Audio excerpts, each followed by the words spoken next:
കൊടകര കുഴൽപ്പണ കേസിൽ തുടരന്വേഷണത്തിന് കോടതിയുടെ അനുമതി. ബി.ജെ.പി. മുൻ ഓഫീസ് സെക്രട്ടറി തിരൂർ സതീഷ് 24 നടത്തിയ വെളിപ്പെടുത്തലിലാണ് അന്വേഷണം.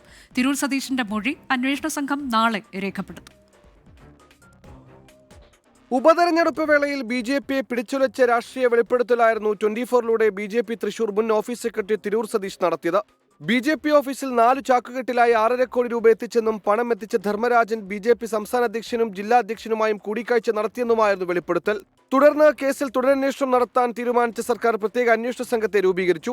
എസ്.ഐ.ടി സമർപ്പിച്ച അപേക്ഷ പരിഗണിച്ച് ഇരിങ്ങാലക്കുട അഡീഷണൽ സെഷൻസ് കോടതിയാണ് അന്വേഷണത്തിന് അനുമതി നൽകിയത്. 90 ദിവസത്തിനകം അന്വേഷണ റിപ്പോർട്ട് കോടതിയിൽ സമർപ്പിക്കാനാണ് നിർദ്ദേശം. അന്വേഷണവുമായി പൂർണ്ണമായി സഹകരിക്കുമെന്നും 24 നടത്തിയ വെളിപ്പെടുത്തലിന് പുറമെയുള്ള വിവരങ്ങൾ പോലീസിന് കൈമാറുമെന്നും തിരൂർ സതീഷ് വ്യക്തമാക്കി. നമ്മൾക്ക് ഈ കള്ളപ്പണം സൂക്ഷിക്കാനായിട്ട് ഒരു അധികാരമില്ല, ആർക്കും അധികാരമില്ല. അപ്പോൾ എന്തുകൊണ്ടാണ് കള്ളപ്പണം അവിടെ സൂക്ഷിച്ചത്? ആ പണം എന്ത് ചെയ്തു?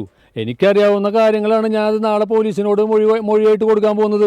അപ്പോൾ പോലീസ് നിശ്ചയിക്കും അത് ഏത് രീതിയിലാണ് അന്വേഷിക്കേണ്ടതെന്നുള്ളത്. എന്നിട്ടാണ് സാക്ഷിയും പ്രതികളൊക്കെ ഉള്ള കാര്യങ്ങൾ അവർ തീരുമാനിക്കുക. അനുമതി ലഭിച്ച പശ്ചാത്തലത്തിൽ നാളെ തിരൂർ സതീഷിന്റെ മൊഴി രേഖപ്പെടുത്തും. തൃശൂർ പോലീസ് ക്ലബ്ബിൽ വെച്ച് നാളെ രാവിലെ 11 മണിക്കാണ് മൊഴി രേഖപ്പെടുത്തുക. 24 തൃശൂർ.